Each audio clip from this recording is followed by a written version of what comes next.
So,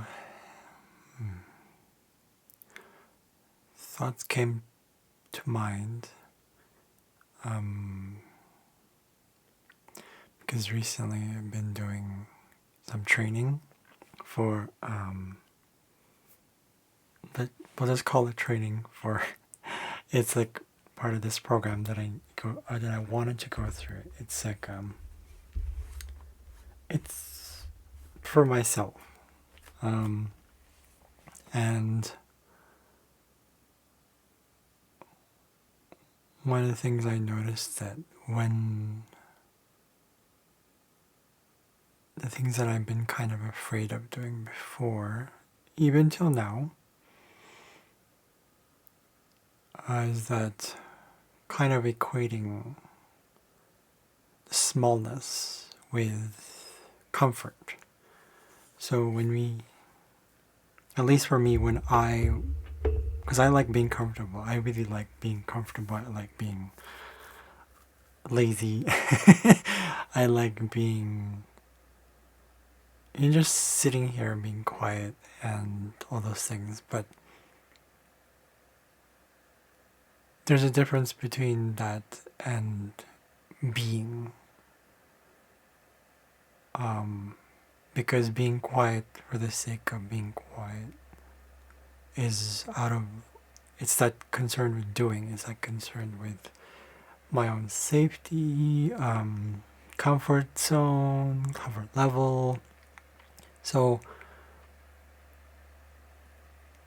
the way I see things, sometimes I like to visualize things, or not visualize, but I see it as a kind of like, I have this in my, a thought or an analogy, or so if you want to call it that way, into some sort of like picture in my head. I can imagine like, I wanted to say that I wanted to equate this with astrological terms. When you have comfort, usually I keep I get reminded of Cancer.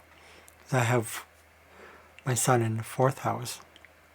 So very much Cancer qualities, or being comfortable and safe, is a thing. So made me think of how I relate that to smallness. Not necessarily because it's small, but because it's like, for me, the reason why, let's say, I have what I have, like with finance or money or people, my friends, the life situations that I'm in, that because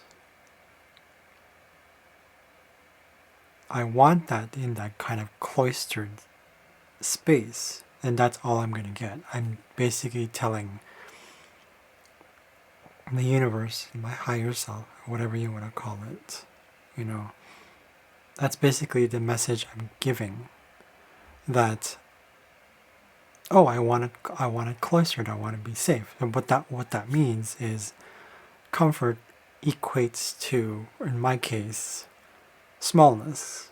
So, but as many of us have heard already, but may not yet really embody,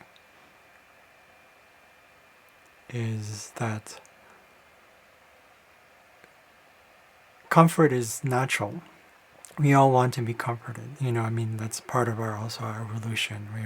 We're mammals, so we're used to being small. We're used to being that kind of thing. And if you look at it even from, or not, you compare it to, I guess, or compare it with compare it to our evolution as mammals. We were small, right? And dinosaurs are huge, so they they shun. They were like, I'm all life, I'm all this, I'm living life. And they're humongous, right? You look at the biggest things and the biggest, planetary bodies, phenomena, whatever it is. Of course, the bigger there is that saying that we have, the bigger you are, the harder you fall. But it's a pessimistic sort of view in the way I see it. And so I'm trying to use this as a kind of pseudo analogy where it's like, if I continue to think small, or rather in the comfort zone, I'm going to get small. I'm going to get little things. I'm going to get few. I'm going to get minimal. I'm going to get, I wouldn't say necessarily less than adequate, but that is just a fact. I'm just stating this as a fact. I'm not saying that I have to be all out there and, so I just wanted to share this sort of like, I guess you can say it's like an aha moment for me. And yeah, that's all. So whether I choose to think bigger or out of the comfort zone, in other words, discomfort, or rather reach that threshold and then go from there, expand that, even if it's sort of like, even if there's an outer shell around it, I have to expand that shell, right? So it definitely comes down to choices. It's we're on Earth. This is Earth class, Earth class 101, whatever you want to call it. Yeah. So I just wanted to share that. I hope this gives some sort of perspective or insight to some of you. Thanks.